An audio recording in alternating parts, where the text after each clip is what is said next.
तर नमस्कार मित्रांनो, आपल्या सर्वांचं स्वागत आहे आमच्या यूट्यूब चॅनलवर. या ठिकाणी आपण आजच्या व्हिडिओमध्ये जी या विषयाबद्दल काही महत्त्वाचे प्रश्न अभ्यासणार आहोत. पहिला प्रश्न आहे, ऑस्कर पुरस्कार विजेते पहिले भारतीय कोण? तर या ठिकाणी ऑस्कर पुरस्कार विजेते पहिले भारतीय हे या ठिकाणी भानू अथय्या हे होते. दुसरा प्रश्न आहे, रॅमन मॅगसेसे पुरस्कार मिळवणारे पहिले भारतीय कोण? तर रॅमन मॅगसेसे पुरस्कार मिळवणारे पहिले भारतीय हे विनोबा भावे होते आणि त्यांना 1957 साली या ठिकाणी रॅमन मॅगसेसे पुरस्कार देण्यात आला होता. त्यानंतर तिसरा प्रश्न आहे, भारतातील पहिला हरित हायड्रोजन प्रकल्प कोठे सुरू करण्यात आला? तर भारतातील पहिला हरित हायड्रोजन प्रकल्प या ठिकाणी आसाम राज्यामध्ये जोरहट या ठिकाणी सुरू करण्यात आला, तो पण 2022 साली. त्यानंतर कोणत्या देशाने जगात सर्वात प्रथम या ठिकाणी डिजिटल चलन सुरू केले? तर याचं उत्तर आहे इक्वेडोर. त्यानंतर भारतातील पहिले विद्यापीठ कोणते? तर भारतातील पहिले विद्यापीठ हे या ठिकाणी कलकत्ता विद्यापीठ आहे आणि या कलकत्ता विद्यापीठाची स्थापना ही 1857 साली करण्यात आली. त्यानंतर भारतातील पहिले लेखकांचे गाव कोणते? तर भारतातील पहिले लेखकांचे गाव हे या ठिकाणी थानोहे आहे, जे या ठिकाणी उत्तराखंडामध्ये येते.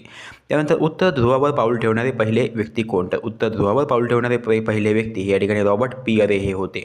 त्यानंतर आठवा प्रश्न आहे, दक्षिण ध्रुवावर पाऊल ठेवणारे जगातील पहिले व्यक्ती कोण? तर या ठिकाणी दक्षिण ध्रुवावर पाऊल ठेवणारे जगातील पहिले व्यक्ती या ठिकाणी रॉल्ट अमुंडसेन हे आहे, जे या ठिकाणी नॉर्वे देशाचे आहेत.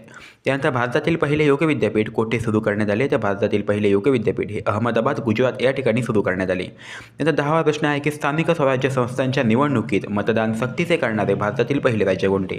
तर या ठिकाणी स्थानिक स्वराज्य संस्थांच्या निवडणुकीत मतदान सक्तीचे करणारे पहिले राज्य हे या ठिकाणी गुजरात आहे. तर मित्रांनो, जर का तुम्हाला हा व्हिडिओ आवडला असेल तर आमच्या या व्हिडिओला लाईक करा आणि जर तुम्हाला असे व्हिडिओ पाहायला आवडत असतील तर आमच्या चॅनलला सबस्क्राईब करा. व्हिडिओ पाहिल्याबद्दल मनापासून आभार.